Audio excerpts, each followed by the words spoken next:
We're joined today by Bruce Maluish, Managing Director of VRX Silica. Bruce, thanks for your time. Good to see you again, Dave. Every time we've caught up in recent times, we've focused on Arrowsmith North and permitting. The process, the timeline, the delays, the frustration, all of those things. But it looks like we're coming to the fruition of all the work and permitting's around the corner. How close are we and what does it mean? Yeah, finally we're at the pointy end of the whole process. And you're right, it's been a very frustrating exercise. We got a recommendation for approval from the EPA in January. It was appealed by the Conservation Council of WA, and that appeal has been processed. It's been assessed by the appeals convener, and the appeals convener has finalised their assessment, have written a report and forwarded it to the Minister. So the Minister now has an EPA assessment report with a recommendation for approval, and he also has a report now from the appeals convener. So now it's in the hands of the Minister for Environment. All we can do now is try and get it pushed through there. Generally, it takes sort of 4 to 6 weeks to go through that final process. He is a new minister in the job. Was appointed just after the last state election, so I guess he's getting his feet under the table a bit, but we're quite confident that it'll be dealt with fairly smartly. Can you believe you're seeing the light at the end of the tunnel? It's been a long drawn out process, and there's lots of parts of the process which are not well understood even by the department, and often it's an interpretation of guidelines, and generally getting through unresourced, we think, department, but it's finally there. I must say that all the work that they've done has been absolutely first class. All the reports we've seen from the EPA are as we expected, and but the whole process itself just takes far too long.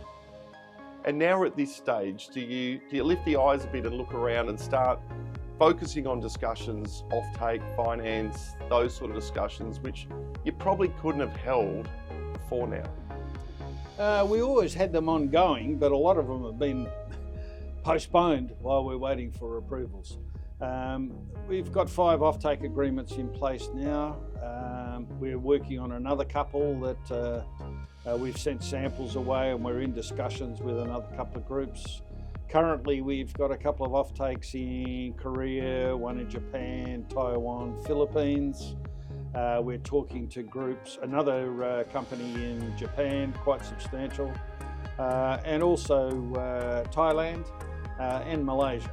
So they'll come along, and certainly getting environmental approval will speed that process up. We'll finalise all those agreements, get them binding, and that forms the basis of our discussions for financing. We have a number of financiers that we've been talking to, and leading up to that, we've got an independent technical report which is being assessed at the moment, and that'll feed into our final DFS, and also form the basis of due diligence for many of the financiers. So yes, it's all coming along, we're there, but an awful lot depends on that final hurdle, which is the EPA.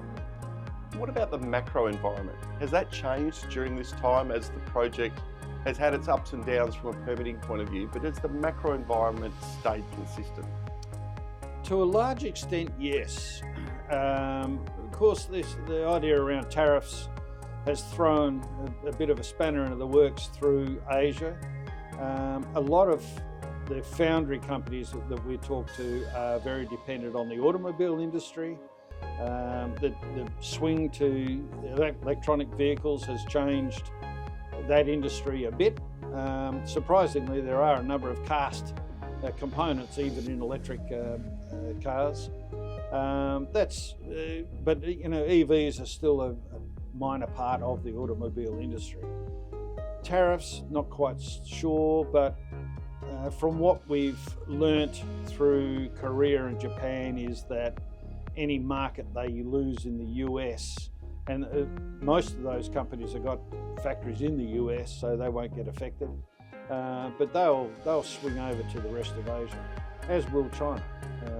An awful lot of that will go into, if there's anything spare, it'll go into Europe and the rest of Southeast Asia. The market we're now looking at a little bit more closely is India. They've got an increasing production of automobiles, and that's for casting as well as glass for automobiles. We can produce glass for cars out of Arrowsmith North, as well as the casting industry. We expect half of our production to go into the foundry industry. With that end, actually, we are constantly conducting market research, and in 2 weeks' time I'm attending a foundry conference in China. We have no offtake in China. We haven't been pursuing offtake in China, but ultimately some of our product will end up in China for sure. So to get a feel for that industry, we're attending an exhibition in Tianjin. Staggeringly large. It's got 1,000 exhibitors and 100,000 delegates. Just the foundry industry, foundry and casting. It's hard to believe that it's that big, but it's a big industry, and China at the moment is leading a lot of the world in 3D printing with sand media, and they can produce very complex, intricate molds using 3D printing and direct casting with hot metal straight into it.